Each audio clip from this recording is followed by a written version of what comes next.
Bismillahirrahmanirrahim. Assalamualaikum warahmatullahi wabarakatuh. Alhamdulillah alladzi arsala rasulahu bil huda wa dinil haqq liyudhhirahu 'ala dini kullihi walau karihal musyrikun. Asyhadu an la ilaha illallah wahdahu la syarikalah wa asyhadu anna Muhammadan abduhu wa rasuluh. Alhamdulillah telah hadir di sisi kita ya Al-Ustadz Abu Ghazi yang pada sore hari ini akan membawakan tema kajian tematik kita ya tentang sifat wudu Nabi Shallallahu Alaihi Wasallam atau tata cara bagaimana Nabi Shallallahu Alaihi Wasallam dalam berwudu. Kenapa berwudu ini penting dan kita jadikan bahasan pada kajian tematik kali ini karena sebagaimana kita melakukan sholat, jika wudhu itu tidak sempurna maka sholat kita juga dikhawatirkan tidak sempurna pula. Maka kesempurnaan sholat diawali dengan cara menyempurnakan wudhu atau bersuci kita. Nah, alhamdulillah ya, ini adalah kajian tematik pertama di Sabtu Ramadan yang mana terakhir kita selenggarakan acara kajian tematik seperti ini 2 tahun yang lalu. Karena seperti kita ketahui tahun kemarin kita baru kenceng-kencengnya pandemi Covid ya, sehingga acara berkumpul pun masih sulit. Nah, alhamdulillah Allah mudahkan sore hari ini kita bisa mengadakan kajian tematik ilmiah lagi ya. Seperti biasa setelah Al-Ustadz Abu Ghazi nanti memberikan materi, menyampaikan materi serta memberikan contoh secara langsung ya, bagaimana kaifiyah, bagaimana tata cara Nabi Shallallahu Alaihi Wasallam dalam berwudu. Nanti kita akan takjil dan buka puasa bersama di Mushola Qalbun Salim. Dan jangan lupa selalu jaga protokol kesehatan, maskernya selalu dipakai ya, kemudian juga jaraknya ya juga diatur sedemikian rupa biar kita menghindari hal-hal yang tidak diinginkan. Kemudian senantiasa juga selalu jaga kebersihan.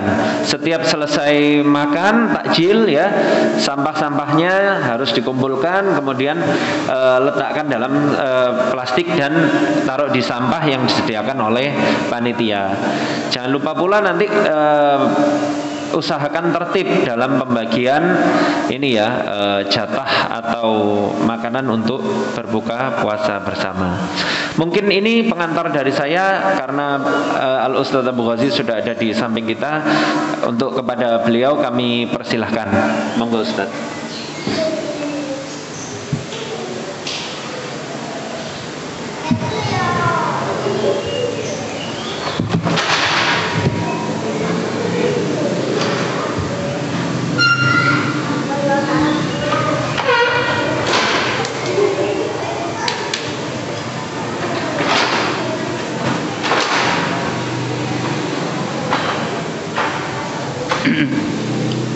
Assalamualaikum warahmatullahi wabarakatuh.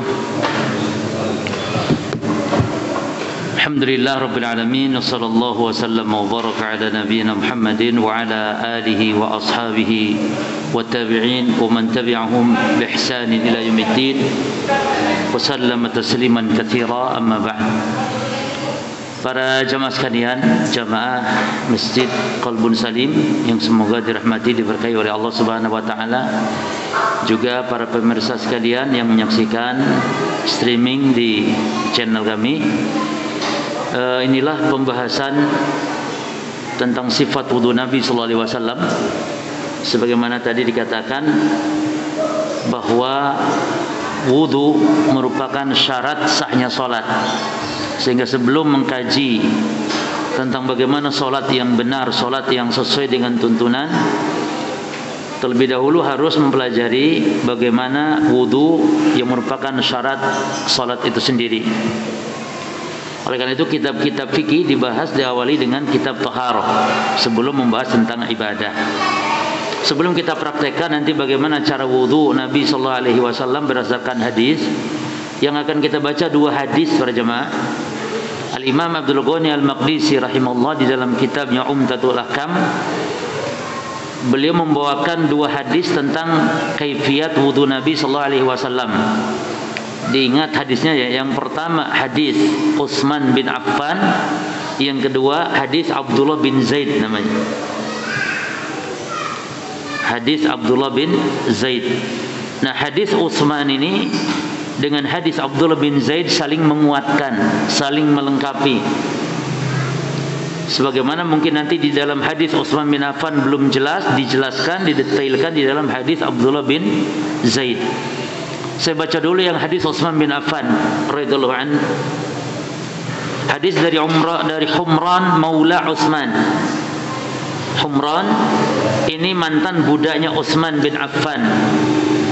Nah, annahu ra'a Utsmana, dia menyaksikan atau melihat Utsman da'a biwudu. Utsman minta air wudu. Wudu ya, kalau wudu perbuatannya, kalau wudu apa? Alatnya. Suhur perbuatan sahur. Kalau sahur nasi goreng. Tergantung ya sahurnya sama apa.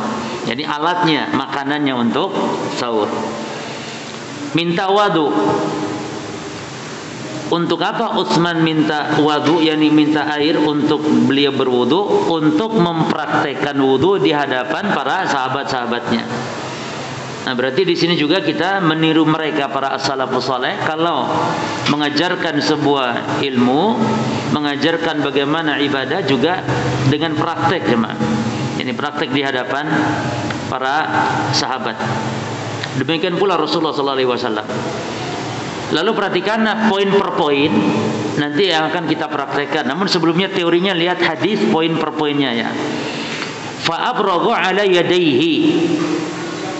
Beliau Utsman bin Affan radhiyallahu anhu menuangkan air ala yadayhi kepada yakni kedua telapak tangannya.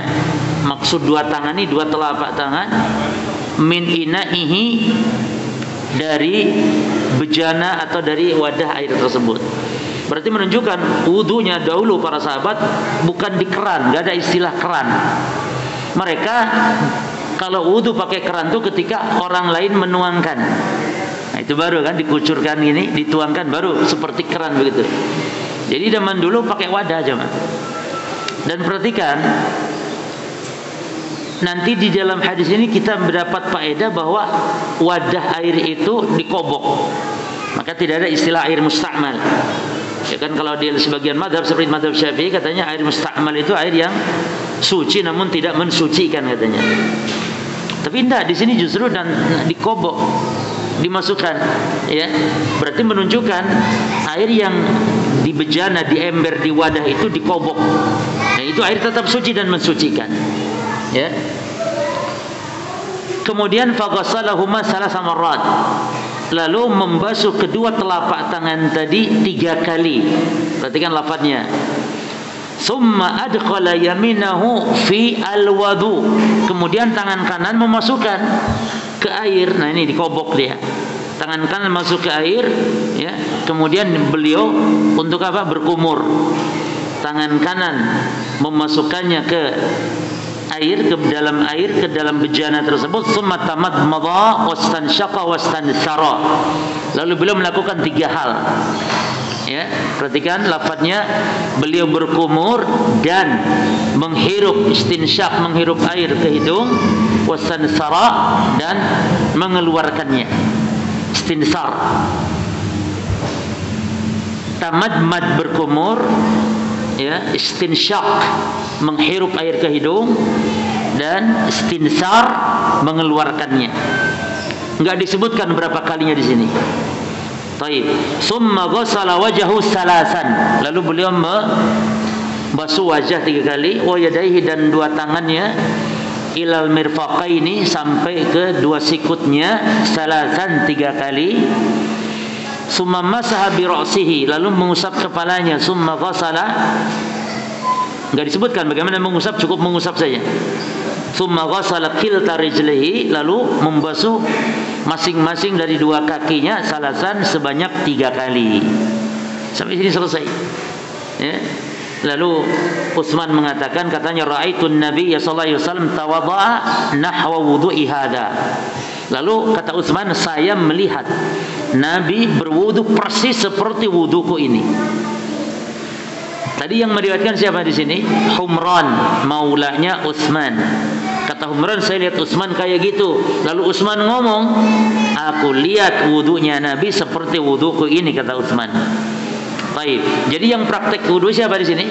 Utsman bin Affan. Nah, inilah hadis Utsman maksudnya.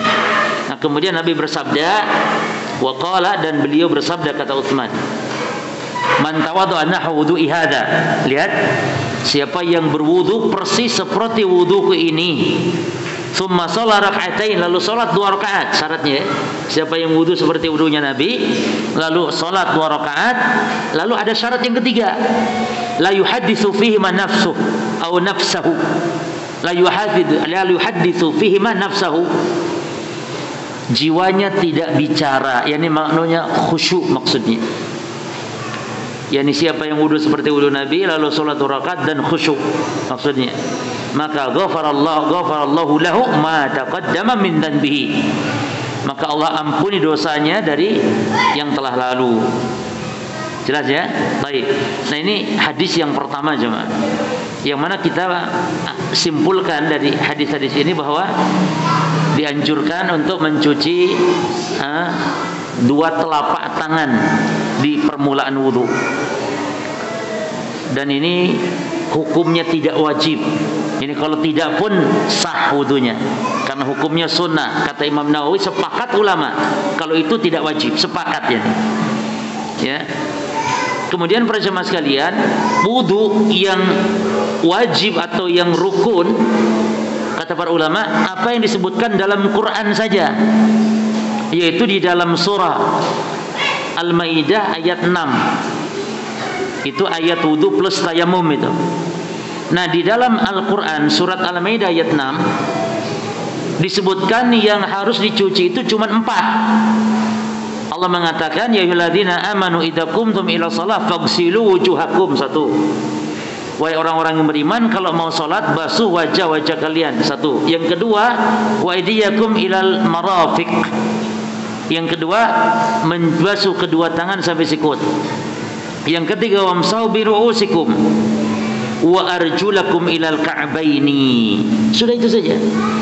Dan usap kepala kalian serta basuh kaki atau kedua kaki sampai mata kaki. Nah, jadi kata para ulama, yang diwajibkan dalam wudu cukup 4 ini saja sudah.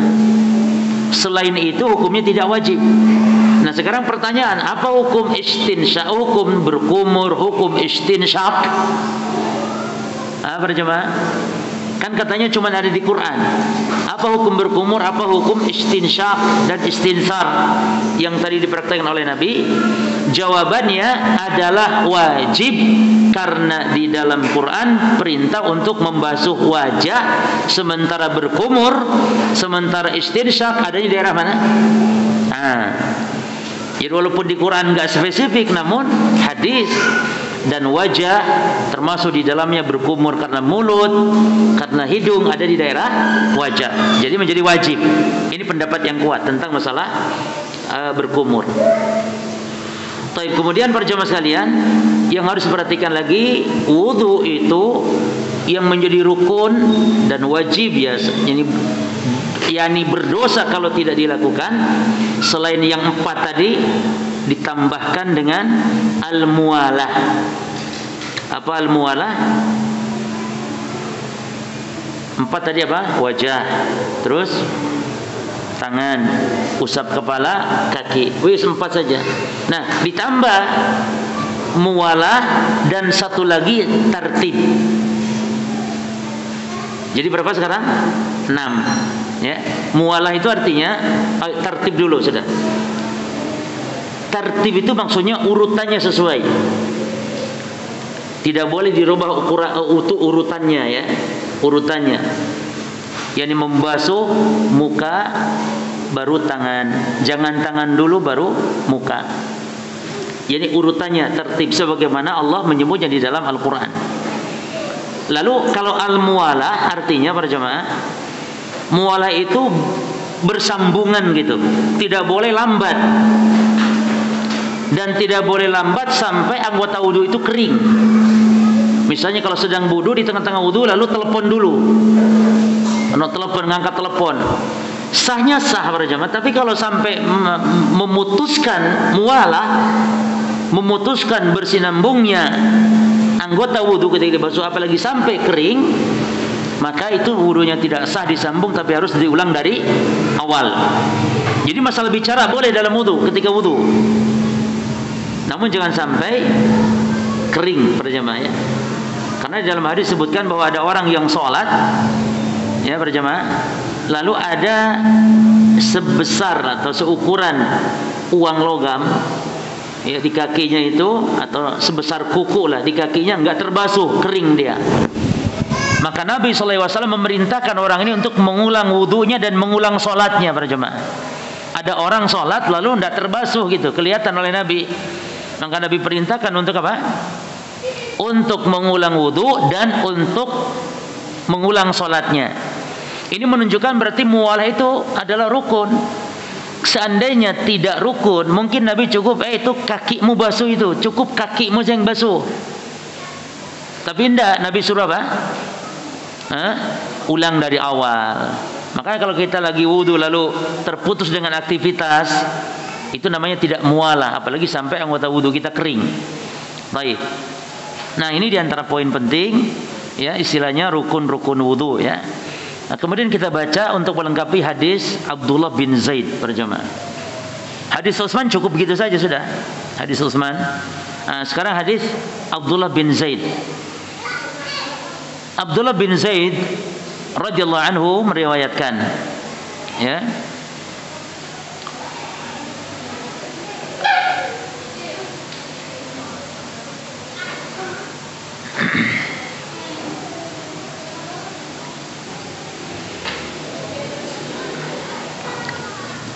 Qala Amr bin Yahya al-Mazini an abihi qala syahidtu Amr bin Abil Hasan sa'ala Abdullah bin Zaid an wudu. Baik. Jadi yang meriwayatkan ini ada beberapa orang rawi. Yang pertama Amr bin Yahya dari bapaknya yaitu Yahya al-Mazini, kemudian dia mengatakan saya menjumpai Amr bin Abil Hasan. Nah, Amr bin Abil Hasan tanya kepada Abdullah bin Zaid, sahabat Nabi. Sudah kita riwayatkan dari Abdullah bin Zaid ini, sahabat Nabi, an wudu'in Nabi, tentang wudunya Nabi. Perhatikan redaksi hadisnya. Pada abi taur min ma. Abdullah bin Zaid, jadi yang tanya ini Abul Hasan, seorang tabi'in, tanya kepada Abdullah bin Zaid tentang wudu Nabi. Maksudnya tentang tata cara wudu Nabi. Ini menunjukkan para sahabat itu semangat mereka dalam belajar bagaimana mengambil sunnah-sunnah Nabi. Jadi yang ditanya wudu Nabi, bukan wudunya kiai gitu istilahnya. Bukan berarti kita tidak boleh belajar dari kiai. Maksudnya yang diomongkan siapapun harus ada sumbernya, hadis, dalil yang sahih. Kita tidak mungkin langsung ambil hadis dari Nabi melalui ulama tentunya, melalui guru ngaji kita tentunya, namun harus berhujah, berdalil. Karena yang ditanyakan sahabat bagaimana wudu Nabi, maksudnya ini tanya dalil, mana sumbernya dari Nabi SAW, itu maksudnya ya. Jadi jangan keliru ketika kita menyuruh kepada Quran dan Sunnah, ayo kembali kepada Quran dan Sunnah. Lalu jawaban orang-orang apa tanya? Bagaimana mungkin kita langsung Quran Sunnah gitu? Iya, memang kalau mempelajarinya harus melalui ulama. Tapi ketika kita bertanya tentang sesuatu ibadah dan bahasan-bahasan ibadah harus tanya dalil. Maka yang ditanyakan oleh Abul Hasan kepada sahabat Abdullah bin Zaid tentang wudunya Nabi, bagaimana Nabi berwudu? Maka pada abi taur min ma. Maka sahabat Abdullah bin Zaid beliau minta air yang diwadahi atau satu wadah air. Taur itu wadah dari tembaga jemaah. Berarti boleh ya, wadah itu boleh dari kayu, karet, plastik, tembaga ya. Kemudian boleh juga dari yang lainnya selama dibolehkan. Ini juga menunjukkan berarti sahabat Abdullah bin Zaid ini minta air wudu untuk praktek wudu di hadapan para sahabatnya, di hadapan para tabi'in, para murid-muridnya. Jadi terbiasa praktek seperti ini. Bahkan ada sahabat yang mengajari sholat bukan di waktu sholat jemaah. Artinya sholat-sholatan Jadi bukan sholat beneran gitu cuma praktek sholat di luar waktu sholat. Bukan sholat, bukan, untuk mengajarkan saja. Nah ini juga menunjukkan demikian mereka para sahabat mengajarkan ilmu dengan cara praktek. Ya. Baik. Nah tolong diperhatikan juga lafaz per lafaznya. Fatawadhu'a lahum wudu'an nabi. Maka sahabat Abdullah bin Zaid berwudu untuk mereka. Yang minta tadi dicontohkan wudunya Nabi. Berwudu untuk mereka mempraktekkan wudunya Nabi sallallahu alaihi wasallam. Ya. Baik, catatan penting di sini para jamaah. Dulu kita pernah sampaikan dalam bab adzan di masjid ini juga dari kitab Al-Wajiz tentang sahabat yang mimpi, ya, mimpi tentang azan jemaah. Kan awalnya sahabat-sahabat usul ya Rasul, cara manggil salat itu sudahlah bakar api atau pukul lonceng atau trompet. Nabi nggak setuju semua kan? Lalu ada sahabat akhirnya mimpi jemaah. Nah, nama sahabat itu Abdullah bin Zaid. Ya, nama sahabat yang mimpi siapa? Abdullah bin Zaid. Lalu Nabi setujui mimpinya sahabat ini. Nah, Abdullah bin Zaid yang dalam hadis ini yang mempraktekkan wudu itu bukan Abdullah bin Zaid yang itu bukan. Cuman sama-sama namanya Abdullah bin Zaid. Hati-hati. Jadi ada nama sahabat, nama orang dan bapaknya sama seperti Anas bin Malik. Anas bin Malik itu ada dua, bahkan ada tiga Anas bin Malik sahabat itu. Ada Anas bin Malik Al-Kalbi. Ada lagi Anas bin Malik yang masyhur yaitu Khadimun Nabi. Khadimun Nabi, yaitu pelayan Nabi. Ini yang terkenal ya, hadis Anas bin Malik yang banyak memberikan hadis. Itu maksudnya Anas bin Malik yang terkenal itu. Ada lagi Anas bin Malik Al-Kalbi, lain lagi. Nah, ada lagi Imam Malik bin Anas bin Malik.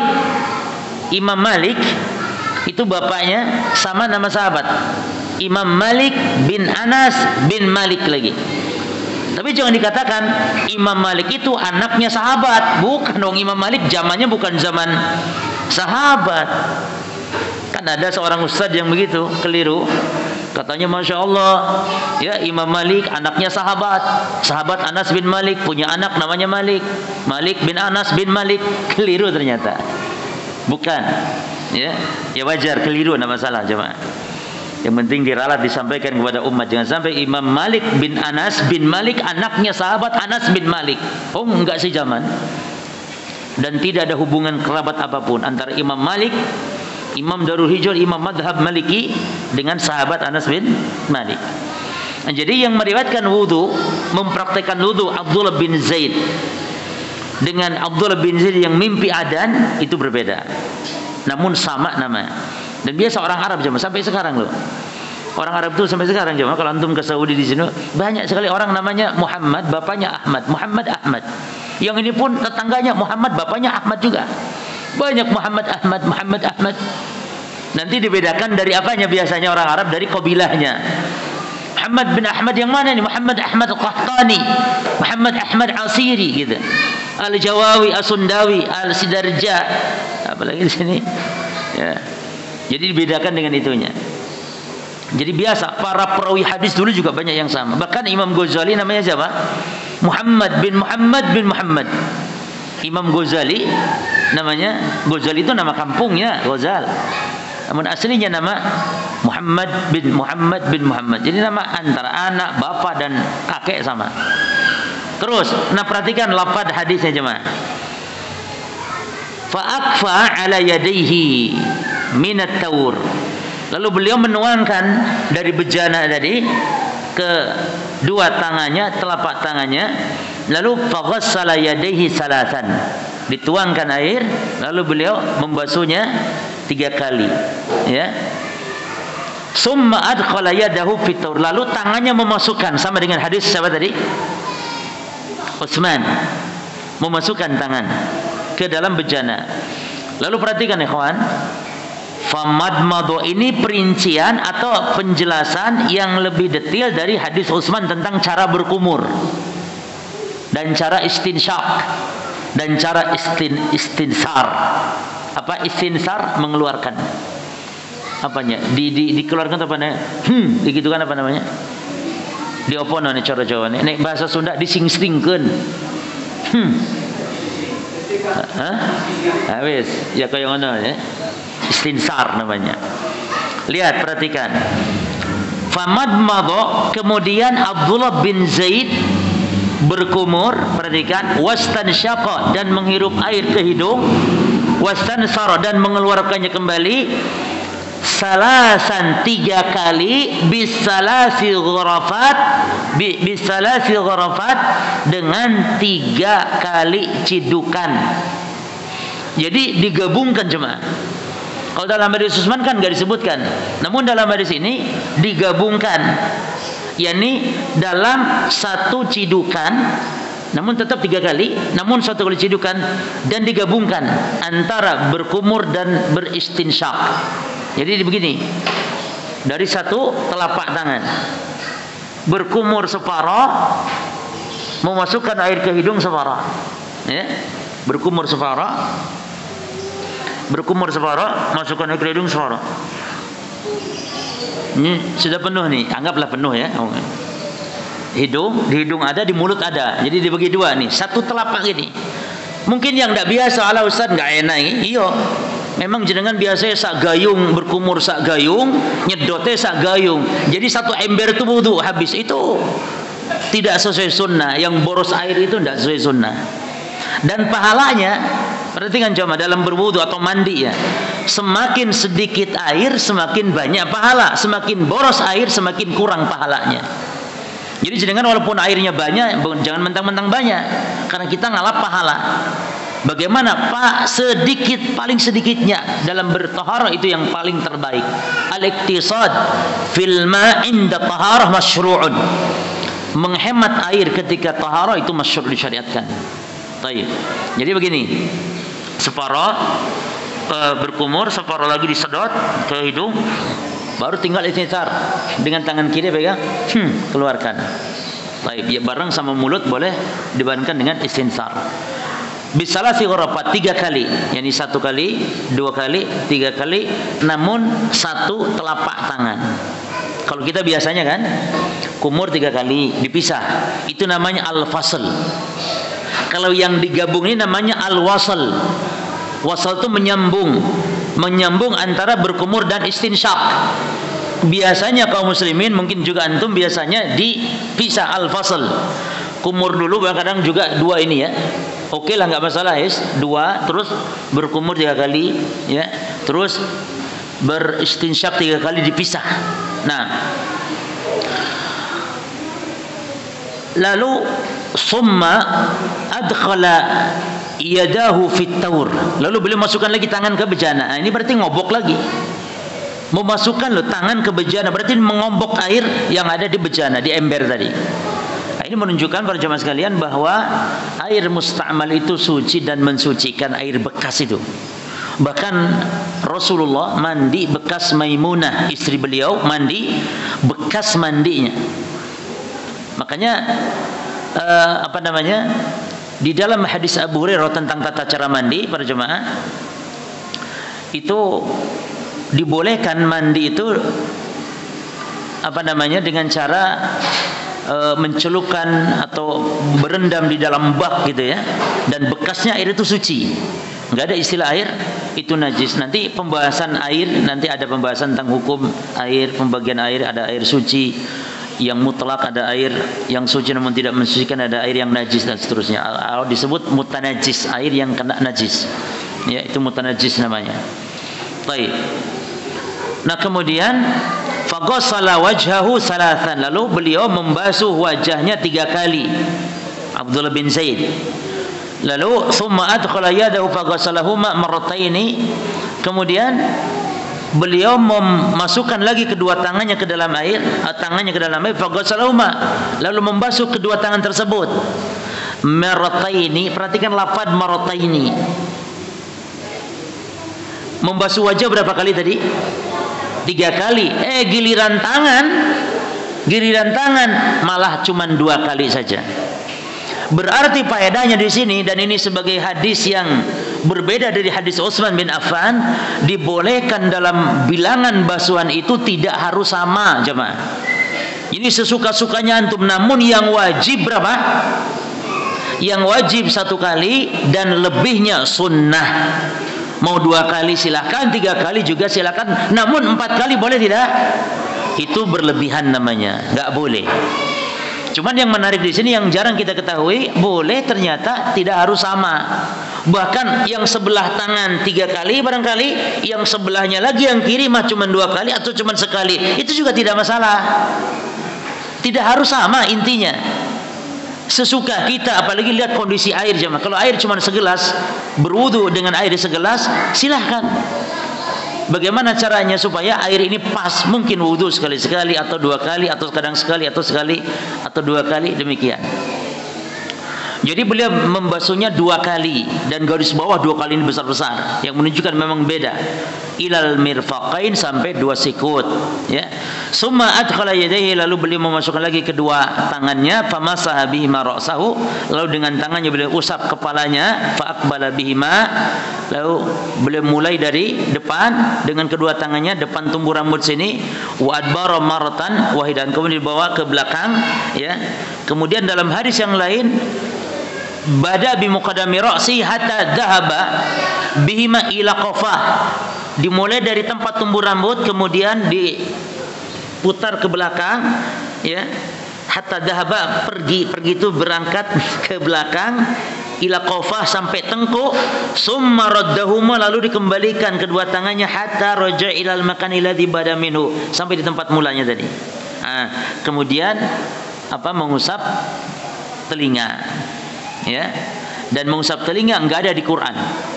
Di Quran hanya mengusap kepala. Namun dalam hadis disebutkan mengusap telinga, berarti mengusap telinga sama hukumnya wajib dengan mengusap kepala, karena telinga bagian al-udhunani minar ra'si.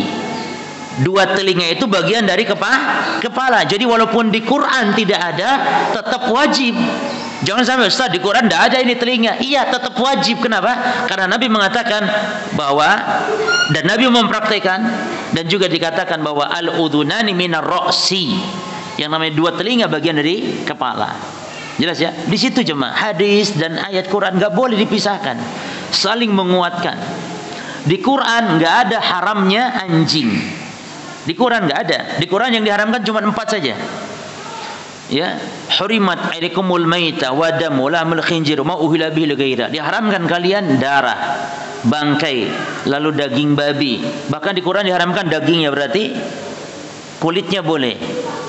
Kan lahmul khinzir, daging babi. Berarti selain dagingnya boleh babi? Tidak. Disebutkan daging karena yang banyak digunakan manusia dagingnya itu. Disebut daging, lalu sembelihan yang bukan untuk Allah. Lah mana haramnya anjing? Enggak ada. Taib, enggak ada di Quran, tapi di hadis. Kullu dzinabin minas siba' fa akluhu haram, kata Nabi. Setiap yang bertaring dari binatang buas maka memakannya haram. Ada di hadis. Kalaupun di Quran tidak ada. Ya. Oleh karena itu para jamaah sekalian, kalau satu jalan itu tertutup, maka mesti ada jalan lain. Idza kana tariq ila Surabaya masdudun, kalau seandainya jalan ke Surabaya tertutup, fa huwa fihi tariqun akhar, maka dia pasti ada jalan alternatif yang lain. Jangan mentang-mentang ke Surabaya tertutup jalannya sudah enggak pergi ke Surabaya, tidak, ada jalan lain. Demikian pula dalam berdalil, kalau tidak ada dalil dari Quran, ada dalam hadis. Kalau tidak dalil Quran dan hadis, juga ada dalil secara akal. Ya. Misalnya rokok, misalnya jemaah. Rokok di Quran, di hadis enggak ada. Tapi juga ada kaidah umum. Tapi kalaupun ada kaidah umum, secara akal orang yang waras akan mengatakan rokok berbahaya. Bahkan pabriknya langsung, makanya di rokok tuh nggak ada tanggal expirednya. Kenapa berjamaah? Rokok kalau susu ada expirednya, sirup ada expirednya, rokok ada nggak expirednya? Nggak ada, karena sejak dibuat itu sudah expire. Sejak dibuat para jemaah, sehingga kalaupun di Quran nggak ada, rokok harusnya diharamkan. Kenapa? Berbahaya, membahayakan. Bahkan kalau dulu cuma kanker saja, kalau sekarang lebih serem lagi, merokok membunuhmu katanya. Maka pendilan itu banyak, termasuk dalam masalah ini. Taib, akhirnya summa, Taib, adkhala yadaihi, kemudian belum masukkan lagi tangan ke bejana, famasa bihi ra'sahu, ya. Terus faqbala bihi wa adbara marratan wahidatan. Berapa kali? 1 kali. Taib. Berarti wudu itu berjamaah, anggota wudu itu dibasuh. Dibasuh semuanya, wajah dibasuh, tangan dibasuh, semua anggota wudu dibasuh kecuali 1 saja. Apa itu? Apa itu? Kepala. Berarti kepala pun asalnya dibasuh, namun karena memberatkan, akhirnya Allah memberikan keringanan sehingga cukup diusap. Karena kalau dibasuh berarti maknanya setiap wudu kita harus keramas, berat cuma. Oleh karena dia keringanan, sehingga dalam kaidah ar-rukhsah fala yanbaghi tikrar, yang namanya keringanan itu jemaah tidak dilakukan secara berulang-ulang. Keringanan itu cukup sekali saja. Misalnya babi dihalalkan saat kelaparan, berarti ini keringanan. Bagaimana makannya? Jangan makan sampai kenyang jemaah. Babi dihalalkan, saat kelaparan. Namun jangan sampai kenyang, apalagi sampai dibawa bekal ke rumah dagingnya. Makan sekedarnya saja, sekali saja sudah cukup. Selama hilang lapar sudah selesai. Karena dia keringanan. Demikian pula yang namanya mengusap, itu keringanan, asalnya kan membasuh. Jadi mengusap kepala dan seluruh usapan-usapan dalam bersuci jemaah, baik tayamum, ya, baik mengusap sepatu, mengusap cara wudu, itu semuanya sekali. Jadi sekali begini, ke belakang, balik ke depan, lalu telinga begini dimasukkan, jari telunjuk kemudian jempol ke belakang, ya, ke luar telinga. Jadi begini, ini sekali. Baik. Dari hadis Abdullah bin Zaid ada beberapa perbedaan yang akan kita ambil faedah daripada hadis Utsman bin Affan sebelumnya, yaitu yang pertama tata cara berkumur dan istinsyaqnya yang berbeda, atau minimal di sini dikhususkan, yaitu apa? Ini bagian dari sunnah para jemaah. Jadi sunnah yang banyak ditinggalkan kaum muslimin, sunnah yang al-mahjurah namanya, sunnah yang diremehkan, petunjuk Nabi yang diremehkan adalah al-wasal ketika berwudu. Al-wasal ketika berwudu. Apa maksudnya? Menggabungkan antara kumur dan istinsyaq. Itu namanya wasal, ketika berwudu digabungkan. Ini sunnah yang banyak ditinggalkan kaum muslimin. Maka kita kalau sudah begini para jamaah, coba praktekkan terus seperti itu. Ya. Dan Imam Syafi'i, saya bawa dulu hadis dari Abdul bin Zaid tadi. Abdul bin Zaid tadi dalam riwayat yang lain, ya, artinya masih riwayat dari beliau, namun disebutkan dalam riwayat yang lain itu famadmadha wastanshaqa min kaffin wahidatin. Beliau berkumur dan istinsyaknya itu dari satu, disebutkan tegas, min kaffin wahidatin. Apa artinya? Kaffin wahidatin, dari satu telapak tangan, bukan dua, tapi satu. Jadi begini, ya. Kalau kerannya begini, boleh pakai keran tuh bebas jemaah. Cuman para salaf pakai bejana, dan memang kalau pakai bejana lebih ngirit airnya. Kalau pakai keran, makanya juga jemaah keran dikocorkin terus, ya. Itu kalau bisa, antum kalau wudu pakai keran, ketika selesai misalnya ambil air, tutup, lalu begini, buka lagi, tutup lagi, begini. Alah Ustaz kesuwen. Iya, itu kesuwen tapi sunnah, tapi itu adalah pahala banyak, ya. Atau minimal antum kalau keran mau ini terus, dikecilkan kerannya, ya. Makanya diantara lihat orang cara wudunya, kalau belum paham mesti kerannya full keluar, seperti semprotan untuk nyuci mobil itu. Seret. Maka sekarang juga diakalin pakai ini, bagus itu, saya setuju tuh, alat-alat seperti itu yang apa, pakai muter gitu ya, supaya memperingan keluarnya air keran. Taib. Apa kata Imam Syafi'i? Taib. Saya baca dulu perkataan Imam Ibnu Qayyim berjamaah. Wa kana, dan Rasulullah itu yasilu, beliau menyambung bainal madmadati wal istinsyaq, antara kumur dan beristinsyak. Istinsyaq ini menghirup air ke hidung. Fayakhudhu nisfal gharfati, maka beliau mengambil ya separuh cidukannya, yakni separuh, yakni diciduk begini, separuh untuk lifamihi, mulutnya, wa nisfaha li anfihi, dan separuh lagi untuk hidungnya. Nah, taib wa mara, taib. Kemudian berkata Imam Syafi'i, wa qala Syafi'i rahimahullah taala, kata Imam Syafi'i, wa ahabbu ilayya, berarti jemaah, ini di dalam kitab kitab induk ya dalam mazhab Syafi'i, kitab Al-Um. Wa ahabbu ilayya, dan aku lebih suka, kata Imam Syafi'i, an yabda'a al-mutawadhi'u, orang yang berwudu, untuk memulai ba'da ghusli yadayhi, setelah membasuh kedua telapak tangannya. Perhatikan kata Syafi'i, an yatamadmad wa yastansyaqa salatan, agar dia berkumur dan beristinsyak sebanyak 3 kali. Perhatikan, ya'khud bi kaffihi gharbatan lifihi wa anfihi. Jadi kata Imam Syafi'i harusnya menciduk satu cidukan itu, separuh untuk mulutnya, separuh lagi untuk hidungnya.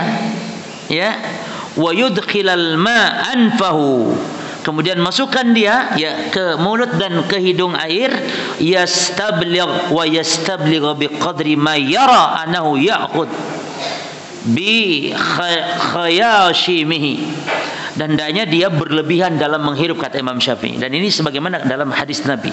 Jadi Imam Syafi'i itu kalau berbicara ya sesuai dengan hadis-hadis. Kata Imam Syafi'i harus berlebihan dalam beristinsyak. Karena Nabi mengatakan, baligh fil istinsyaq illa an takuna shaiman.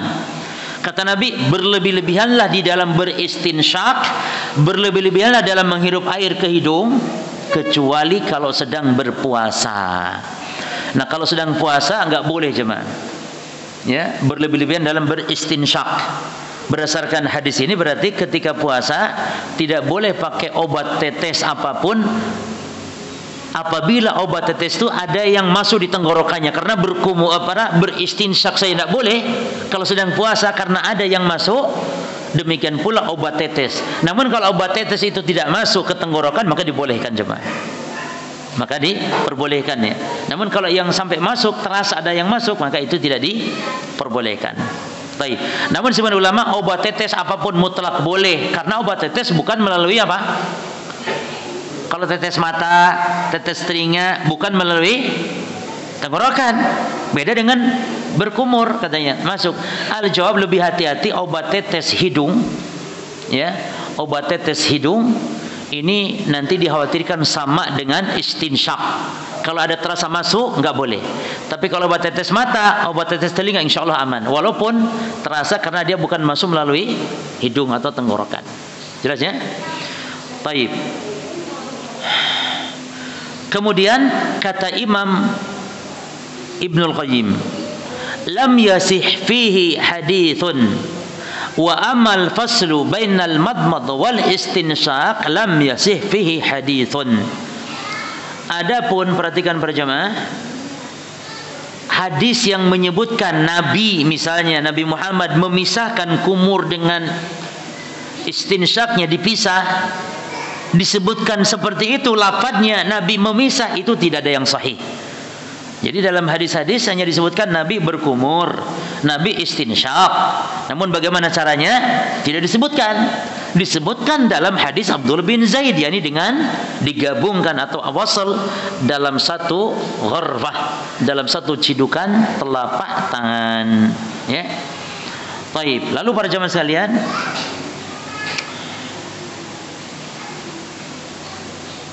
baik. Saya kira dalam masalah praktek wudu cukup ya. Cuma nanti dijelaskan dalam kitab-kitab hadis tentang ukuran air ya. Mungkin bahwa Nabi sallallahu alaihi wasallam berwudu itu ya cukup dengan satu satu sok, gitu ya, 3 mud, 1 sok kurang. Ya. 3 mud itu seperti ini, 3 cidukan 2 telapak tangan seperti ini. Zakat fitrah itu 4 begini jemaah. Zakat fitrah itu 4 begini, 1 sok. Nah, Nabi berwudu seperti itu. Artinya Nabi berwudu cukup dengan air 1 gelas. Rasulullah SAW. Mandinya Rasul juga tidak banyak. Bukan karena orang Arab kesulitan air, bukan. Tapi demikian petunjuk Nabi, walaupun kita berwudu di sungai yang alirnya mengalir deras sekalipun, kita tidak boleh berlebihan dalam berwudu. Ya'ti 'alan nasi zamanun unasun ya'taduna fit tuhuri wad du'a. Akan datang satu masa, kata Nabi, di antara umat Nabi Muhammad yang berlebih-lebihan dalam bersuci dan berlebih-lebihan dalam berdoa. Berlebihan dalam berdoa, misalnya berdoa dengan keras-kerasnya. Kata Nabi, irbau ala anfusikum. Pelan-pelanlah kalian kalau berpikir, kata Nabi. Fa innakum laisa tad'una asaman wala ghaiban. Karena kamu tidak berdoa, tidak berzikir kepada zat yang tuli, tidak. Tapi Allah Maha mendengar, Maha melihat. Jadi berdoa pelan. Kalau berdoa keras-keras, kenceng-kenceng, zikir kenceng-kenceng, itu berlebihan, kata Nabi, yang disebutkan akan muncul umat beliau di akhir zaman seperti itu kelakuannya. Berlebihan dalam doa. Termasuk juga berlebihan dalam doa, jemaah, meminta sesuatu yang tidak pantas untuk diminta. Itu berlebihan. Contoh, ya Allah, jadikan aku Nabi Rasul, ya Allah. Minta dijadikan Nabi Rasul, berlebihan, mustahil. Atau ya Allah, jadikan saya bisa terbang, ya Allah, saya ingin terbang ke angkasa, ya Allah. Ini berlebihan dalam doa. Ya. Demikian pula Abdullah bin Mughaffal pernah mendengar atau meriwayatkan, ya, dia doanya itu dia merinci. Ya Allah, saya minta surga, ya Allah. Buatkan pula istananya putih, ya Allah, terbuat dari emas, kemudian di pinggirnya ada sungainya, ya Allah. Kemudian ada juga pepohonannya. Lah, ini berlebihan, jemaah. Cukup kita minta surga, selesai. Jangan diperinci. Termasuk untuk minta rezeki misalnya. Ya Allah, berilah kami rezeki, ya Allah, 2,5 juta, ya Allah, per bulan. Kemudian kalau bisa, ya Allah, ada ceperan-ceperannya tambahan, ya Allah. Lah, ya, cukup minta rezeki yang banyak, yang berkah, wis. Jadi merinci doa itu enggak boleh. Nah, di dalam doa antara tarawih dan witir itu ada doa yang panjang dibaca oleh kaum muslimin, dan itulah aslalahu. Tidak ada asal usulnya doa itu. Dan kesalahannya doa itu adalah diantaranya merinci minta surga kepada Allah. Ya, cuman antum tidak paham artinya. Coba kalau diterjemahkan itu. Minta surga itu nikmatnya, minta sarirnya, minta ranjangnya, minta macam-macam di surga. Cukup minta surga kepada Allah. Dan itu doa tidak boleh diamalkan. Yang kamilin itu jemaah. Apa pertamanya? Yang ada kamilinnya. Ya wes, kayak gitu, antum udah baca biasa kan? Baik. Nah, itu tidak boleh diamalkan. Jadi tidak ada doa khusus, zikir khusus antara tarawih dan witir, atau antara salat lail dan witirnya. Adapun setelah witir baru sahih. Membaca Subhanal Malikil Quddus, Subhanal Malikil Quddus 3 kali, dikali ketika dikelaskan Rabbul Malaikati Warruh, itu baru sahih. Baik. Saya kira cukup, insyaallah. Kita ambil satu hadis lagi tentang doa yang dibaca para jemaah setelah berwudu.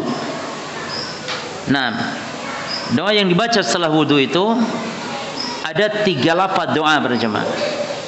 Yang pertama, doa yang seperti dalam kafaratul majlis. Kafaratul majlis, ya, yang membaca Subhanakallahumma bihamdika. Apa doa kafaratul majlis?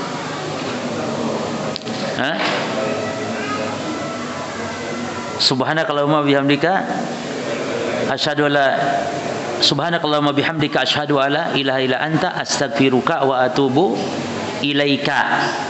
Nah, itu dalam hadis Abu Sa'id Al-Khudri, hadis yang sahih. Kata Nabi, man tawadha'a faqal, siapa yang wudu lalu membaca setelahnya Subhanakallahumma bihamdika. Termasuk jemaah bacaan ini setelah wudu yang ini nih, yang Subhanakallahumma bihamdika asyhadu alla ilaha anta astaghfiruka wa atubu ilaik, ini yang persis seperti kafaratul majlis, ini juga dibaca ketika selesai baca Quran. Jadi baca Quran bukan shadaqallahul azim. Kalaupun mau jenengan baca ini dia. ya. Jadi ini dibaca pertama ketika kafaratul majlis, yang kedua ketika setelah berwudu, yang ketiga setelah membaca Al-Qur'an. Subhanakallahumma bihamdika asyhadu alla ilaha illa anta astaghfiruka wa atubu ilaik. Kata Nabi, siapa yang baca itu setelah wudu, maka kutiba firraqin thumma ju'ila fi taba'in falam yuksar ila yaumil qiyamah. Dapat stempel, tidak akan rusak sampai hari kiamat kelak. Ya, taib. Ini hadis yang sahih, disahihkan oleh Syekh Albani rahimahullah taala. Terus yang kedua masyhur yang biasa kita baca, hadis yang sahih, ini membaca syahadatain. Ya. Membaca syahadatain. Kata Nabi sallallahu alaihi wasallam, "Minkum min ahadin yatawadha." Siapa di antara kalian atau tidaklah di antara kalian yang berwudu, fayubligh au fayusbigul wudu'a. Perhatikan lafaz-lafaznya jemaah. Lalu menyempurnakan wudunya. Jadi wudu itu jangan dianggap sepele jemaah. Wudu itu kalau asal-asalan wudu sah. Artinya yang penting terbasuh ya, asal-asalan sah dia. Namun dia tidak menyempurnakan. Maknanya berarti dia tidak mendapatkan fadilah, keutamaan, pahala yang disebutkan. Hanya sekedar sah saja. Kita sholat, enggak mau kita ingin sekedar sah sholat, enggak. Tapi kita ingin sholat kita itu seperti yang dijanjikan dalam hal pahalanya. Seperti tadi, la yuhaddithu fihima, la yuhadithu nafsahu fihima. Yani hatinya tidak ngalor ngidul. Apa maknanya? Khusyuk. Orang yang sholatnya tidak khusyuk, sholatnya sah. Tapi kalau ingin mendapatkan fadilahnya, sholat, keutamaan sholat ya harus terpenuhi. Sama halnya wudu para jemaah. Orang yang menyempurnakan wudunya mendapatkan ini. Kata Nabi, "Ma minkum min ahadin yatawadha fayusbigul wudu'a." Tidaklah salah seorang kalian pun berwudu lalu menyempurnakan wudu, summa yaqul, lalu membaca asyhadu alla ilaha illallah wa anna muhammadan abdullah wa rasuluh, illa kecuali futihat lahu abwabul jannati samaniyatu, kecuali dibukakan 8 pintu surga baginya. Nah, yang tidak sempurna enggak dapat nih. Gitu loh jemaah. Yang tidak sempurna wudunya tidak dapat janji Nabi ini. Karena itu syarat. Kaedahnya jemaah, kaedahnya nih. Setiap janji Allah berupa surga atau ancaman Allah berupa neraka tidak akan terpenuhi sehingga harus terpenuhinya syarat dan tidak ada penghalangnya. Setiap janji Allah surga atau ancaman neraka tidak akan terlaksana sehingga terpenuhi syaratnya dan tidak ada penghalangnya. Siapa yang melakukan ini neraka, tidak akan terpenuhi neraka itu kecuali syaratnya terpenuhi dan tidak ada penghalangnya. Makanya gampang ketika ada ayat pembunuh itu kekal. Ya, dalam ayat, "Wa man yaqtul mu'minan muta'ammidan fajazaohu jahannam khalidan fiha wa ghadiba wa la'ana." Siapa yang membunuh mukmin, maka baginya neraka jahanam, kekal, laknat dan murka Allah, kekal. Kata orang Khawarij, membunuh berarti kafir, keluar dari Islam. Anehnya mereka membunuh tapi mereka membunuh kan, ngebom, bunuh diri. Enggak takut mereka dengan ayat ini yang kata mereka kafir, karena mereka meyakini membunuh saat itu bukan membunuh tapi berjihad di jalan Allah. Nah, jadi susah para jemaah. Makanya orang-orang Khawarij itu yang harus dipahami itu masalah pengkafirannya ini jemaah. Pengkafiran. Mereka sudah menghalalkan darah kaum muslimin karena sebab memvonis kafir kepada orang yang berbuat dosa besar. Sementara pemerintah ini tidak berhukum hukum Allah, dia dosa besar dan dia kufur, keluar dari Islam. Rakyatnya Indonesia ini yang tidak mengkafirkan pemerintah juga sama-sama kafir walaupun ibu bapak mereka sekalipun. Maka enggak segan-segan orang Khawarij itu mengkafirkan orang tuanya, dan tidak segan-segan pun ada yang berani membunuh orang tuanya dengan sebab orang tuanya sudah halal darahnya. Ini bahaya para jemaah. Jadi yang masalah itu pengkafirannya. Mereka bukan enggak tahu dosa membunuh. Namun kenapa mereka membunuh? Karena mereka meyakini ini bukan membunuh. Itu berjihad di jalan Allah. Ngebom gereja itu jihad di jalan Allah. Membunuh orang Islam menurut kita Islam, menurut mereka kafir. Membunuh orang Islam yang menurut kita muslim, menurut mereka sudah sama dengan membunuh orang kafir. Bahkan anehnya lagi, orang kafir kan tidak semua harus dibunuh juga. Kafir dhimmi, kafir musta'man. Jadi yang yang menjadi gerbang terorisme sebenarnya kebid'ahan. Bid'ah Khawarij ini. Bid'ah meyakini kafirnya orang yang berbuat dosa besar dan kafirnya orang yang tidak berbayat kepada imam mereka. Ini kan bahaya. Jadi sangat keliru kalau gerbang terorisme itu adalah ya Wahabi atau Salafi Wahabi katanya. Radikal, jemaah perhatikan ya. Di antara bentuk radikalisme adalah gampang menuduh radikal tanpa bukti. Jadi yang radikal itu yang gampang ngomong radikal tanpa bukti. Wahabi radikal, mana buktinya? Membunuh dan yang semisal menghalalkan darah, ya. Cuman memang para jamaah, antum harus pahami juga di kalangan awam yang dimaksud Wahabi itu, ini wudu ke Wahabi dulu ya, kajiannya dari wudu ke Wahabi dulu penting. Di kalangan awam yang disebut Wahabi itu mereka samar, bingung, nggak paham. Sehingga yang menurut awam Wahabi itu juga Hizbut Tahrir Wahabi, Ikhwanul Muslimin Wahabi, ISIS Wahabi. Kemudian dakwah Syekh Muhammad bin Al-Wahhab pun yang menentang keras terorisme pun Wahabi. Bahkan di kalangan awam siapa yang tidak tahlilan, tidak maulidan itu Wahabi. Kalau sudah begini repot kita sudah. Jadi kita disejajarkan dengan ISIS juga. Sama Wahabi, Ikhwanul Muslimin Wahabi, PKS Wahabi, Hizbut Tahrir Wahabi. Bahkan mungkin nanti yang dibubarkan barusan apa namanya? FPI juga Wahabi mungkin karena keras misalnya. Wallahu alam. Jadi samar Wahabi di kalangan awam ini. Oleh karena itu wajib sabar, wajib sampaikan dakwah. Adapun masalah kesalahpahaman biasa para jamaah sekalian. Ya. Baik, insyaallah selesai. Satu lagi doa kalau setelah wudu dianjurkan kita untuk berdoa secara umum kepada Allah. Ada 3 permintaan. Allahumma barik li fi rizqi wasili fi dari waghfir li dzanbi. Itu juga sahih hadisnya.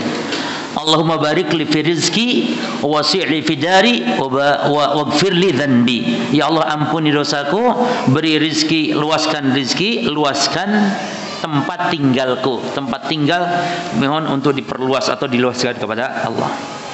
Terus boleh ditambah pada jamaah dari syahadatain itu dengan Allahumma ja'alni minat tawabin waj'alni minal mutatahhirin. Ini hadis riwayat Nasa'i, ini hadis sahih. Tambahan ini pun sahih para jemaah. Ya. Adapun dikir-dikir ketika membasuh anggota wudu, ya, seperti ketika membasuh kedua tangan, misalnya Allahumma nawilnil kitaba bil yamin. Ketika membasuh anggota tangan, Allahumma nawilni, ya Allah berilah aku nanti catatan kitab amalku dengan tangan kanan. Itu dibaca ketika membasuh kedua tangan. Ketika berkumur membaca Allahumma tsabit lisani, ya Allah kokohkan lisanku binutki bisyahadah, untuk mengucap 2 kalimat syahadat. Ketika menghirup air ya di hidung baca Allahumma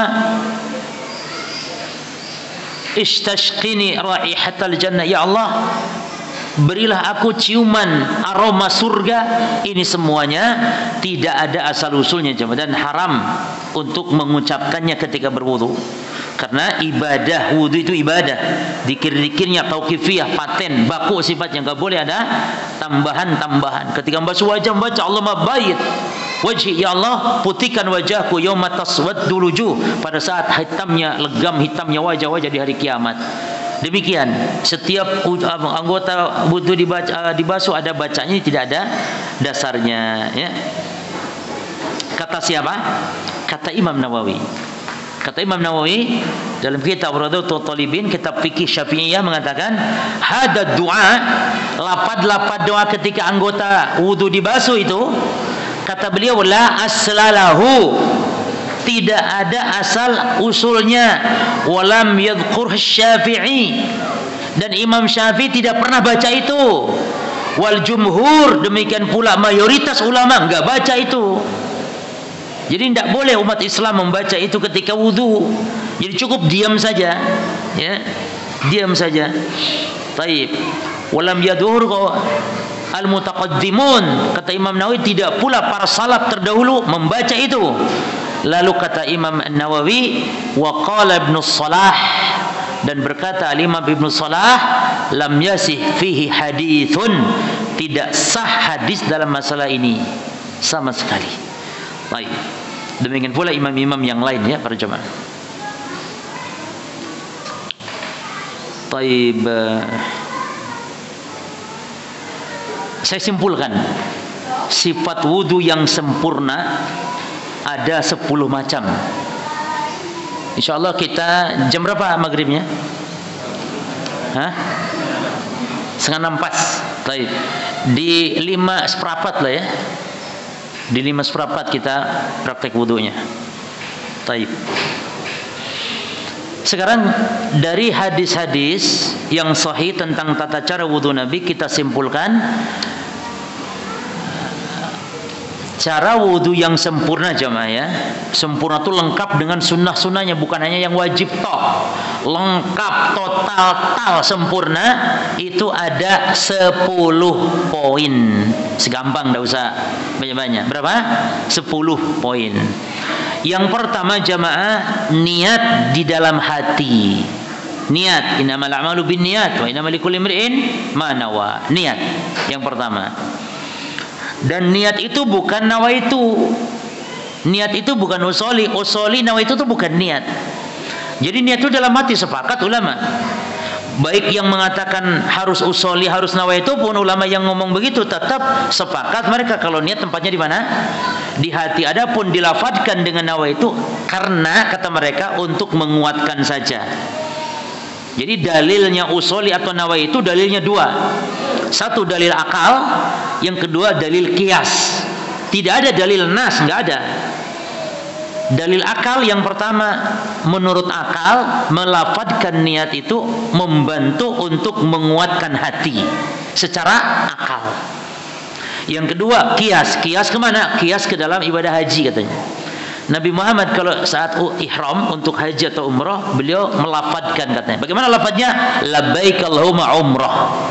Padahal jemaah dibantah oleh ulama lain katanya Nabi itu membaca ihlal namanya itu bukan niat.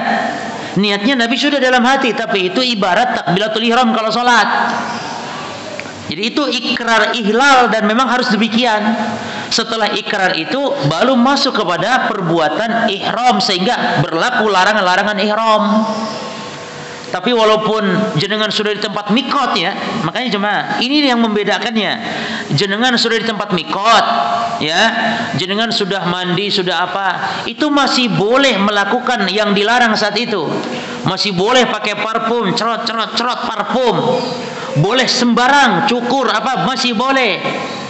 Selama belum ikrar. Apa ikrarnya? Labbaik Allahumma hajjan kalau haji, labbaik Allahumma umrah kalau umrah. Kalau sudah ikrar itu haram nyemprotkan parfum, haram berlaku apa yang diharamkan ketika ihram. Jelas jemaah. Makanya saya kalau sama jamaah silakan bebas. Jangan dulu ihlal. Nanti ihlalnya kita di bis. Kalau bis sudah mengarah ke arah kiblat, kita di bis semuanya baru mulai ihlal. Sementara sekarang jangan dulu. Kita bersama nanti. Jadi supaya niatnya dia bareng. Maksudnya niatnya ya, supaya tidak ada yang keliru kadang-kadang. Nah, demikian. Jadi kalau itu namanya ikrar. Adapun niat dalam hati dan tidak boleh dikiaskan salat kepada haji, puasa kepada haji. Lawang haji datangnya belakangan, salat datang duluan. Bagaimana yang datang duluan dikiaskan kepada yang datang belakangan? Maka ini niat dalam hati ya, bukan dilafadzkan. Baik, terus yang kedua para jamaah sekalian, yaqulu bismillah. Baca bismillah. Jadi bismillah itu bukan niat, tapi dia ucapan bismillah. La salata liman la wudu lahu wa la wudu lahu liman lam yadhkur ismallahi alaihi. Tidak sah salat tanpa wudu dan tidak sempurna wudu yang tidak baca bismillah. Yang ketiga jemaah, yaghsilu kaffaihi salasa marrat. Membasuh kedua telapak tangan berapa kali? 3 kali. Nah, yang keempat, yatamadmad, perhatikan, wa yastanshik min kaffin wahid biyadihi al-yumna. Berkumur, beristinsyak dengan telapak tangan kanan yang satu, lalu istinsar dikeluarkan dengan tangan kiri. Ini keempat. Ya. Dilakukan berapa kali itu? Berapa cidukan? 3 kali. Jadi begini jemaah, diambil tangan kanan ini, satu ke telapak ini, lalu dibuang. Satu, dua, lalu tiga, lalu tiga kali. Yang keberapa? 5. Yaghsilu wajhahu 3 marrat. Membasuh wajah 3 kali. Nah, wajah ini jemaah sekalian, tolong ibu-ibu perhatikan, wajah itu batasannya adalah kalau lebar dari telinga ke telinga, minal udhun ila udhun, ilal udhun. Kalau memanjangnya dari tempat tumbuh rambut sampai dagu sini. Berarti jemaah jenengan tidak perlu basuh yang namanya di sini nih, apa namanya ini? Tidak perlu membasuh leher karena leher bukan wajah. Berarti ibu-ibu kalau dalam sholat, ibu-ibu kalau sedang sholat, ruku dan mau kena harus menutupi yang namanya leher karena leher bukan wajah. Sementara itu aurat harus ditutup. Ibu-ibu dalam sholat, maka ibu-ibu dalam sholat perhatikan wajah ketika wudhu dan hukum wajah ketika sholat bagi ibu-ibu ya. Jadi kalau sedang wudhu berarti yang namanya leher bukan wajah, sehingga tidak perlu dibasuh. Tidak perlu dibasuh wajah sampai begini-begini. Apalagi sampai biasa apa kaum muslimin biasanya sampai tengkuk juga dibasuh-basuh begini. Ya, sampai begini-begini tengkuknya. Ya, cukup sampai sini. Jadi dari sini ke sini panjangnya lebarnya dari telinga ke telinga. Kemudian takhlil al-lihya. Karena lihya ini ada di wajah, maka ditakhlil. Takhlil itu boleh begini caranya, masukin air ke tangan begini lalu begini kan. Menyelah-nyelah, takhlil bukan tahlil. Takhlil. Menyelah-nyelah. Atau boleh dibasahi lalu gini-gini. Ya. Tapi yang jenggotnya perlu disela-sela. Kayak kalau cuman selembar misalnya enggak perlu. Atau yang enggak ada jenggotnya. Enggak ada jenggotnya, gini-gini juga. Ngapain? Seperti orang gundul ketika umroh. Gundul jemaah, enggak ada rambutnya. Umroh. Sementara umroh kan 4. Ihram, tawaf, sa'i, tahallul. Tahallulnya apa? Cukur rambut. Lah yang gundul cukur apa Ustaz? Saya enggak punya rambut Ustaz. Cukur apa? Ustaz cukur jenggotannya. Wah, malah haram. Terus Ustaz, enggak cukur apa-apa? Enggak. Atau gini aja. Siletnya dinginekno. Dilewatkan silet atau apa namanya? Mesin cukur dilewatkan. Hanya simbol saja. Enggak boleh. Oh, itu ngapain? Itu perbuatan sia-sia. Gini, gundul pada Pak sedang apa? Tahallul. Loh, ini rambutnya. Ya Pak untuk simbolis saja Ustaz. Ya boleh jemaah. Berarti gugur sudah. Berarti orang gundul ketika umrah cukup 3 saja dia. Ihram, tawaf, sa'i saja. Nah, demikian pula dalam masalah ini. Yang tidak ada jenggot, nggak usah nyela-nyela. Bahkan yang 1 lembar jenggotnya sudah, tidak perlu. Yang ada kayak anak nih tebal sedikit, ya, di sela-sela. Yang kayak anak nih sela-sela, karena antum juga termasuk itu ada jenggot di sela-sela. Apalagi yang tebal ya, oh tambah harus itu, yang tebal. Dan Rasul SAW tebal jenggotnya, Sallallahu Alaihi Wasallam. Terus yang keberapa? Yang ke-6. Yaghsilu yadahu al-yumna 3 marat. Membasuh membasuh tangan yang kanan 3 kali. Dimulai dari ujung min ru'usil asabi', dari ujung jari ini sampai kepada al-mirfaq. Ya, begini. Ya. Boleh juga tidak harus mulai dari sini, yang penting antara ujung jari tengah sampai kepada sikut. Ya, yang kanan berjamaah. Kemudian yang ke-7-nya kemudian setelah yang kanan yang ke gantian ya, yang kanan yang ke kirinya kalau setelah kanan.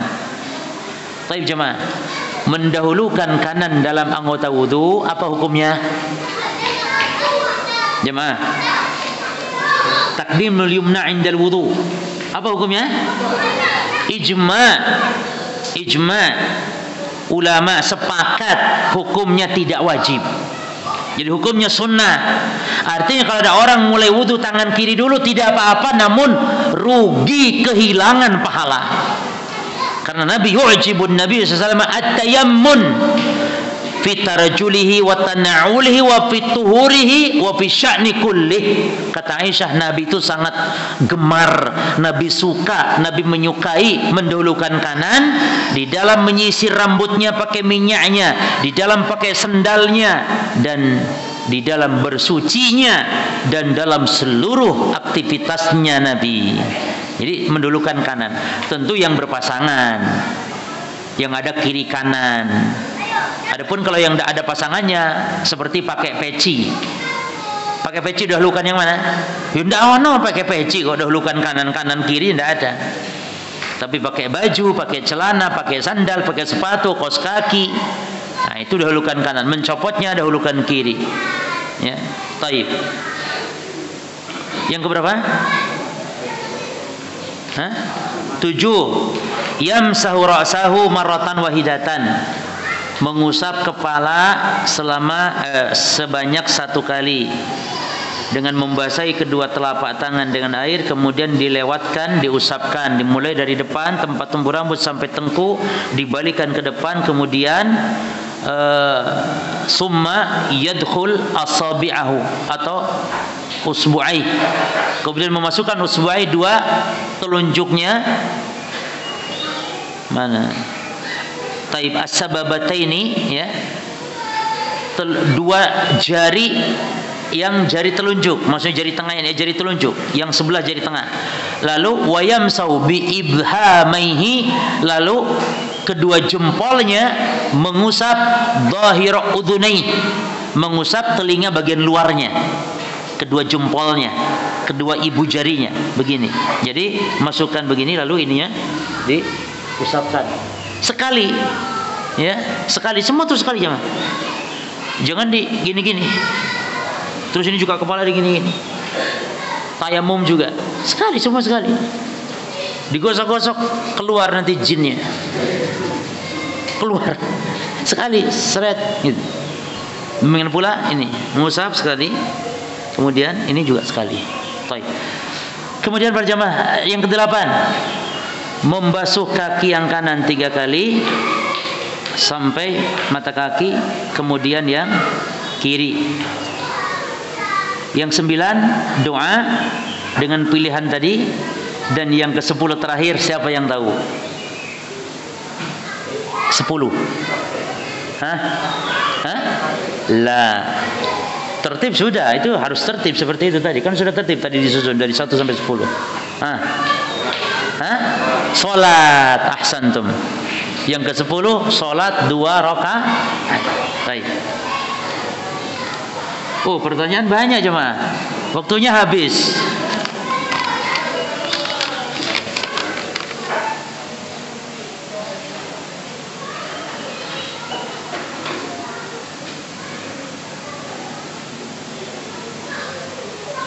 Ustaz, boleh tidak setelah wudu baca Rabbik firli dzanbi wasi'li fidari wa barikli fi rizqi? Itu tadi sudah saya sampaikan, itu hadisnya sahih. Itu yang dianjurkan. Jadi 3 ya, syahadat, kemudian disambung dengan apa tadi itu?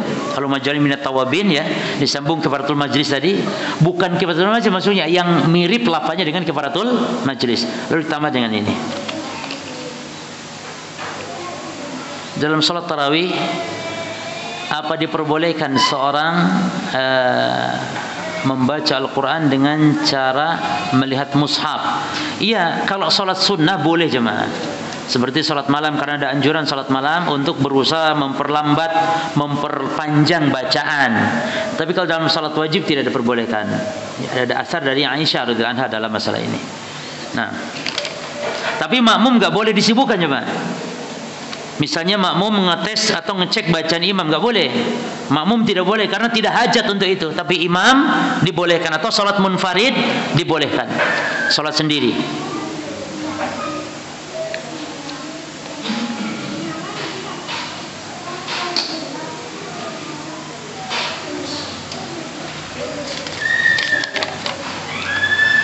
Apakah ketika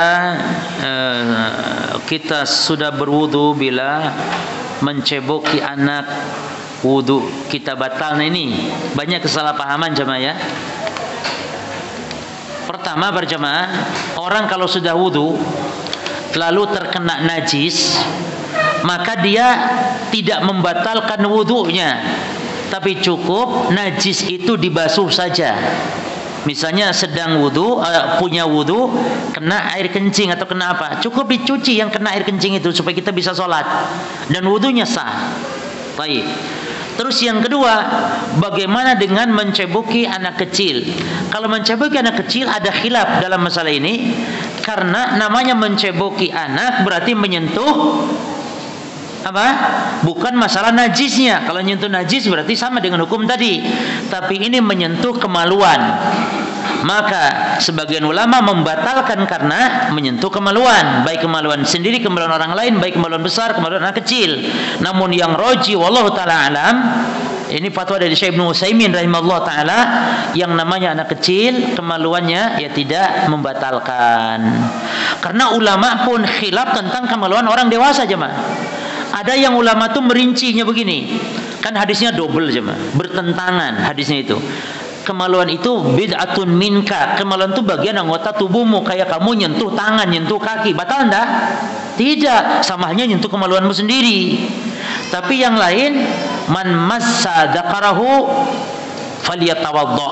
Siapa yang nyentuh kemaluannya hendaklah berwudu. Berarti batal. Nah, ulama ada yang mengumpamakan gini, kalau menyentuhnya pakai syahwat katanya, maka batal. Kalau tidak ya tidak. Maka dalam hal ini menyentuh kemaluan anak kecil tentu lebih apa? Lebih ringan gitu hukumnya. Maka yang roji wallahu ta'ala, mencebuki anak kecil tidak batal wudu karena anak kecil tidak dianggap apanya kemaluannya. Adapun masalah najisnya dicuci, dan memang najis orang dewasa pun tidak batal ketika dia dicuci saja. Baik, cukup saya kira. Ya, kita mulai.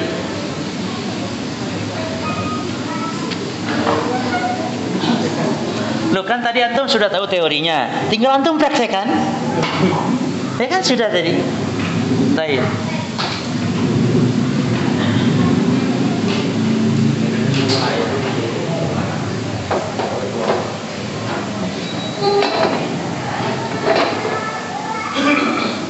Baik, ini ibu-ibu lihat ya, ibu-ibu lihat ya.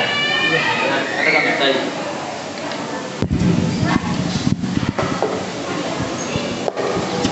Baik. Jadi yang pertama tadi disebutkan niat dalam hati, kemudian baca bismillah.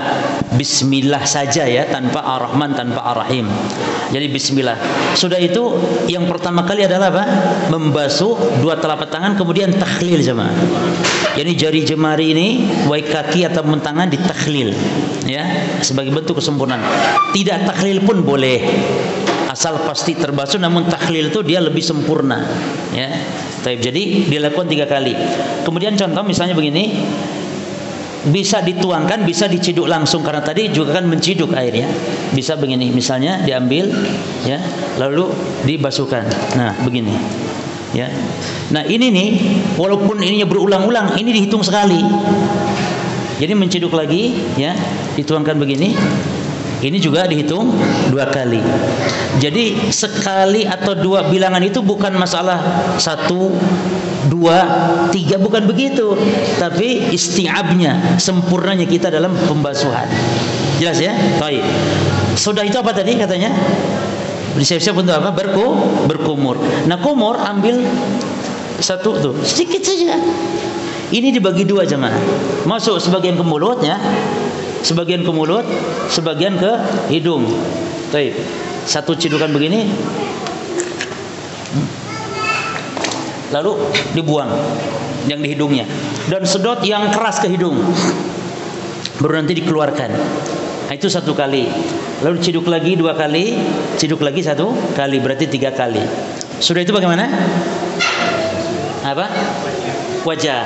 Nah wajah, para jemaah sekalian, diambil air seperti begini, kemudian dibasuhkan. Nah wajah ini begini, ini 1 kali dihitungnya, 1 kali.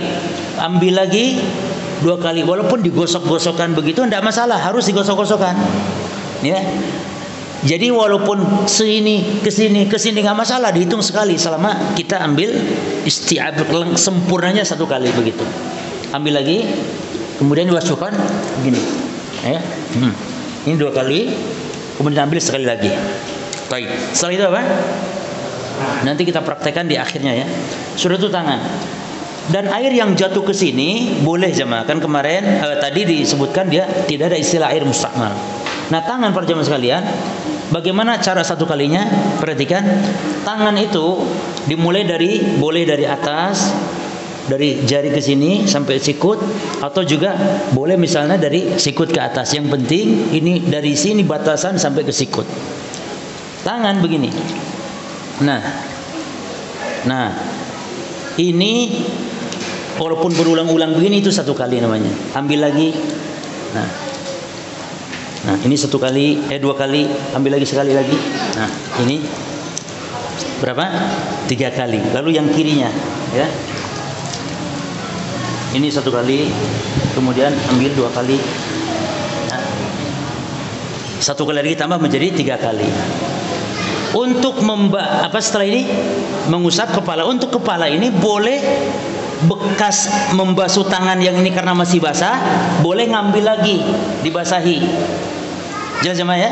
Itu dua-dua ini ada dalilnya. Boleh langsung saja dan boleh diambil dari sini. Kemudian diusapkan dari sini, begini ke belakang sampai tengkuk. Kemudian dibalikkan ke depan. Untuk yang rambut panjang boleh tidak dikembalikan ke depan, baik laki-laki ataupun perempuan. Yang rambut panjang, yang pakai gelung dan semisalnya, cukup ke belakang, ya, baru langsung saja mengusap telinga. Adapun yang rambut pendek biasa sampai tengkuk dibalikkan lagi ke depan, ya. Kemudian masukkan jari telunjuk ini, lalu telinga yang luar diusap oleh ibu jari. Sekali jemaah. Ini digosok-gosok ini sekali. Jelas ya? Taib. Jadi yang rambut panjang boleh untuk diusap hanya ke belakang saja, kemudian baru masukkan ke jari telunjuknya ke telinga. Nah, sekarang tinggal cuci kaki. Makanya para jamaah, wudu itu 1 gelas pun bisa, harus bisa. Ya, kalau dengan cara seperti tadi. Dan jangan dianggap aneh gitu. Artinya wudunya itu sunnah Nabi, justru wudu Nabi 1 sok air. Ya. 1 sok itu sudah kebanyakan lebih. Makanya kita ini terlalu banyak. Ini untuk mandi. Ini mandinya Rasulullah itu segini ya. Mandi loh. Kita ini kumur tonte ini. Kalau kita kumur aja tidak cukup. Harus hemat. Jadi kaki seperti biasa, dan kaki ingat juga ditahlil ya para jemaah. Ditahlil, jadi sela-selanya nanti begini. Dan boleh tangan kiri, boleh tangan kanan, tidak masalah. Tidak harus dengan tangan kiri, tapi boleh dengan mana yang mudah saja. Jadi caranya ini dibasuh. Nah, dibasuh Nah, ini nih jemaah, segini nih berulang-ulang nih dianggap 1 kali. Lalu dibasuh lagi. Nah, ini 2. Lalu dibasuh lagi. Ini 3. Nah, di sela-sela ininya. Boleh dengan kelingking, ada hadis dengan kelingking, boleh juga dengan jari, yang penting di sela-sela. Lalu 1 lagi. Lalu setelah itu baca doa dan tidak harus mengangkat tangan. Ini kesalahan ini. Apalagi menghadap kiblat, tidak, tapi membaca zikir ke arah manapun dan tidak perlu mengangkat tangan, karena justru di sini zikir yang seperti ini, zikir-zikir muqayyad, tidak ada angkat tangannya. Masuk masjid, keluar masjid, makan, mau jima, antum mau jima sama istri, jangan angkat tangan dulu. Bismillahirrahmanirrahim. Jangan dulu. Ya, cukup baca saja tanpa angkat tangan sebagaimana ketika berwudu. Ya, tapi kita praktekkan sekarang secara sempurnanya. Baik. Bismillah.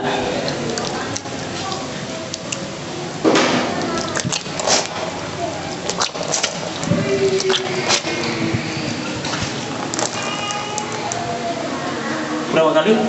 Kita cuma 1 kali saja. 1 kali.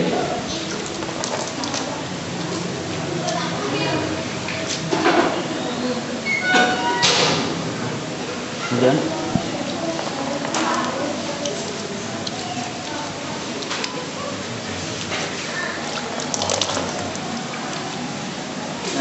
ini 1 kali, nanti antum boleh tambah 2 kali, dan boleh ditambah 3 kali. Lalu sudah baca asyhadu alla ilaha illallah wa la syarikalah, asyhadu anna muhammadan abduhu rasulullah, majali minat tawabin wa azil minat tahirin wa azil minal Allah majali minat tawabin, Allah majali minat tawabin, la Allah majali Hah? Nah, Allahumma ajir min tawabin wa ajir minal mutatahhirin. Lalu baca Allahumma gfir li dhanbi wa salli fi dhali wa barik li fi rizki. Lalu baca subhanakallahumma bihamdika asyhadu an la ilaha illa anta astaghfiruka wa atubu ilaik. Jadi kalau dikir-dikir ini boleh diborong semua asal waktunya memang mencukupi. Seperti dikir pagi petang boleh disambung. Ya, demikian para jamaah ini yang bisa disampaikan.